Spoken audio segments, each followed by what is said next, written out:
Reka twongere tubasuhuze kandi tunabahe ikaze inshuti bakunze mukurikira Nyiringanzo TV umunsi ku wundi.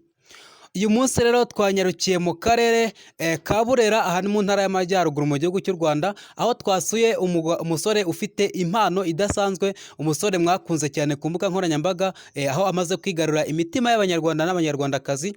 Uyu musore rero akaba ari umusore agaragaje impano itangaje cyane, aho yaje kugira gutya agahanga radiyo yiwe. Iyi radiyo akaba yaraje kuyiha n'umurongo ngenderwaho, ikaba ari radiyo ivuga kimwe n'izindi radiyo wakumva hirya no hino mu gihugu cyacu cy'u Rwanda. Uyu musore rero amazina ye akaba yitwa Izerimana Jean Providence. Uyu musore rero akaba afite radiyo yitwa Radio Mavete, akaba afite n'imbuga zigiye zitandukanye akoreraho ibiganiro bigiye bitandukanye, twavuga nka YouTube channel yiwe aho yitwa Mavete TV.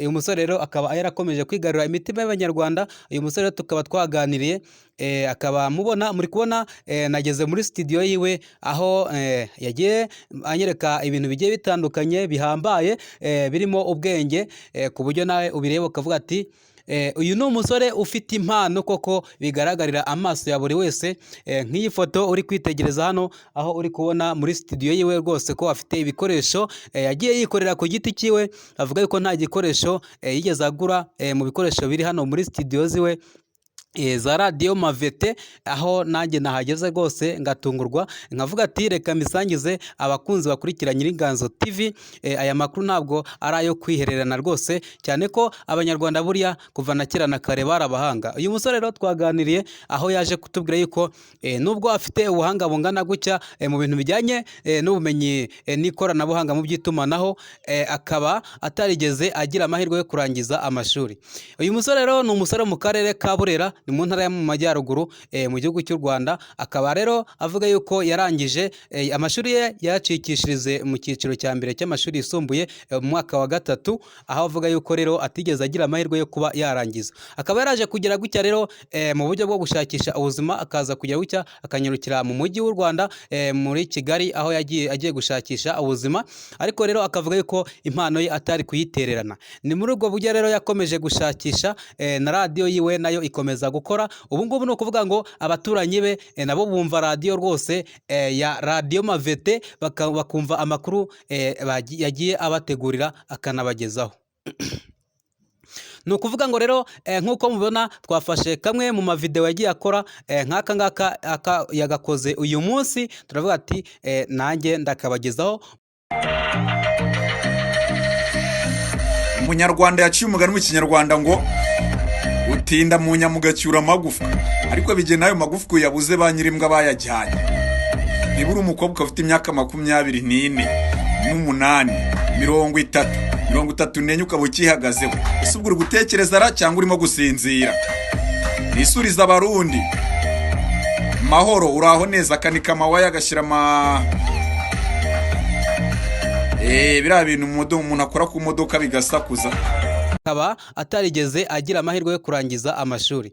Uyu musore rero ni umusore mu karere ka Burera, ni mu ntara y'Amajyaruguru mu gihugu cy'u Rwanda. Akaba rero avuga yuko yarangije amashuri ye yacikishirize mu cyiciro cya mbere cy'amashuri yisumbuye mu mwaka wa gatatu, aho avuga yuko rero atigeze agira amahirwe yo kuba yarangiza. Akaba yaraje kugira gutya rero mu buryo bwo gushakisha ubuzima, akaza kujya gutya akanyarukira mu mujyi w'u Rwanda, muri Kigali, aho agiye gushakisha ubuzima. Ariko rero akavuga yuko impano ye atari kuyitererana. Ni muri ubwo buryo rero yakomeje gushakisha, na radiyo yiwe nayo ikomeza gukora. Ubu ngubu ni ukuvuga ngo abaturanyi be nabo bumva radiyo rwose ya Radio Mavete, bakumva amakuru yagiye abategurira akanabagezaho.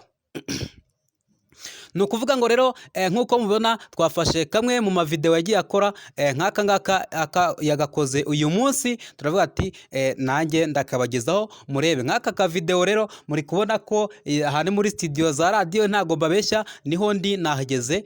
Twaganiriye, twavuze ko turi bushyiremo na nomero ze muri kino kiganiro, aho twaje kubona ubuhanga buhambaye uyu musore afite. Rero nawe ufite umutima wo gufasha rwose uyu musore wamushyigikira, kugira ngo nawe akomeze azamure radiyo yiwe, dore ko buriya ngo ikintu cya mbere ari amakuru. Nawe rero yavuze yuko muri uwo muryo ari yaje kugenderamo ashinga iyi radiyo. Iyi radiyo avuga yuko yayishinze hari abantu benshi bamuca intege bamubwira ko ibi bintu atabikora ari ibintu bikorwa n'abazungu, ariko we yaje kugira gutya arabikora. Iyi radiyo yiwe rero dore ko ari na radiyo yambwiye yuko itamusaba ibintu bijyanye n'umuriro. Umuriro nawo akoresha muri ino studio yiwe ntabwo akoresha amashanyarazi nk'uko andi maradiyo abikora, ahubwo we avuga yuko umuriro ari uwo yikoreye akawukora akoresheje amazi, dore yuko n'ubundi n'amashanyarazi asanzwe hari ayo bakora bifashishije amazi. Nawe rero muri video muri kubibona yuko cyangwa se kuri ano mafoto twashyize hano kuri Nyiringanzo TV, muri kubona yuko imbere hari amazi, muri kubona ko ibintu byose biri hano ko ari ibintu yikorewe ku giti cye akoresheje ubumenyi afite. Twavuga ko ari impano ihambaye cyane yuko atigeze aniga ibintu bijyanye na communication. Urabona yuko uyu nguyu rwose ari ubuhanga bukomeye. Mbibutse iyi radiyo yiwe, iyi radiyo yayihaye umurongo uvugiraho nayo kugira ngo ibashe kumvikana hirya no hino, nyamara nuko ayamaze kubikora gutya rero ntabwo iragera ku rwego rwo kumvikana mu gihugu hose, ariko rero abaturanyi be bumva radiyo rwose bakumva amakuru ahageze.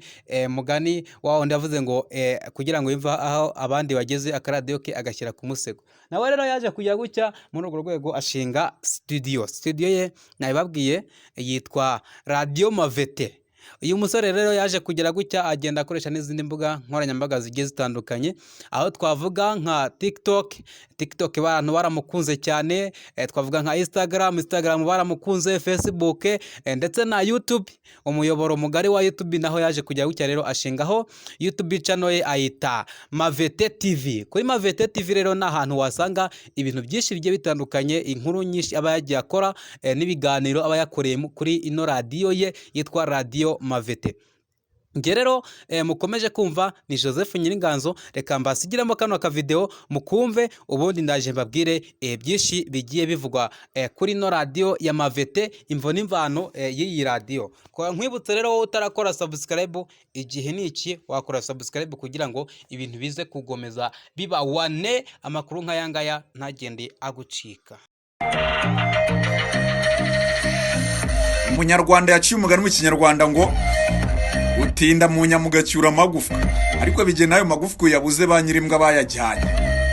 Nibura umukobwa ufite imyaka 24 n'umunani 34 ukaba ukihagazeho, ese ubwo uri gutekereza ra cyangwa urimo gusinzira? Nisuriza abarundi mahoro, uraho neza, akanika amawaya agashyira biriya bintu umuntu akora ku modoka bigasakuza.